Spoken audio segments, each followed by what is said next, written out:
giờ ta có tán tỏ cho ý tưởng món chả xa, món chả con dư, món lợi, món trọ, món lâu, món liền, món chỉ mình nhiều bóng tề, món xuống chẳng sờ, món thừa tì thừa tờ, chẳng nhện, chẳng mua cho, món cho tì cho tờ, món của tay vượt, món bún non tráng, món nhục quần lão, nhục quần dẻng, món cho pláng nó chỉ tàu mỏ, hoặc chỉ tàu nạt xứ, cho dầu hưởng nhiều bán cá tàu, cứ chua nó mua tàn cho dầu bé dầu chang từ có chua. Cứ biết cho lúc xí tỏ hay xí xe ok nhé. Bố lấy cho cho cứ mua số ăn dọn bì nhá cho nên tao để chờ. Ha, chỉ ta lên đại họ là cho cậu chua nó. Mua cho tôi đi chân gì nhá cho nên tao lưu để chờ. Bố cho một chơi phá lợi hả ta. Bán tàu mó ta. Chỉ ta lên đại họ là biết tôi chôn cho dùng hay để nó. Ha chỉ tao dạy nước sốt ly luôn để biết tôi dạy hoàn thái. Ha cho nào chỉ thấy cháu lên đầu tư. Ta chỉ nói biết một sang một chỗ để chờ mình cà tê, phản thị tê, Australia tê, nhớ là tê, sữa tê, lọt tê.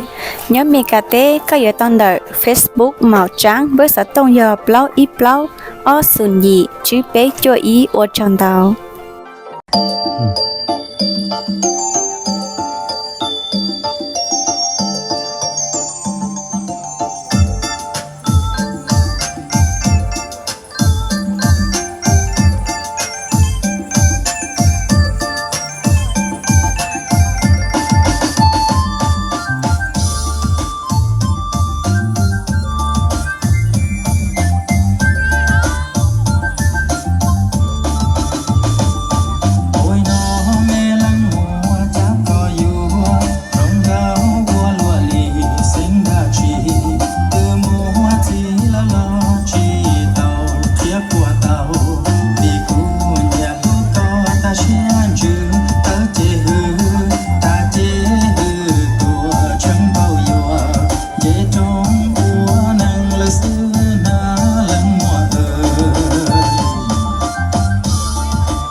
Thank you, thank you.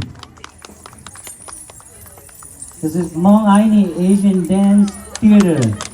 Thank you so much for your performance.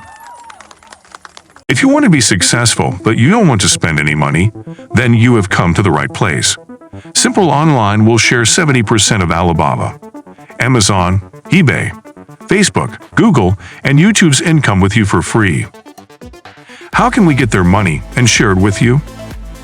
Absolutely, we cannot steal their money. But what if we can take their users, like buyers, sellers, and advertisers? Does that mean yes, we can take their money and share it with you? SimpleOnline.com is a site that combines all search engine, social media, e-commerce, and many others, like advertising, books, courses, engine, estate, karaoke, movies, music, travel buddy, travel location, and many others. You can search for web, video, people, image, info, live, wholesale, and shopping. You can sell live, offer live, and auction live. And every time you and your team sign up, sell something, purchase something, advertise something, or post something to their social media journal, you'll make money from it. We are the best opportunities of the 21st century and will build legacies for you. Join us by using the following referral ID who's sharing this video with you. SimpleOnline.com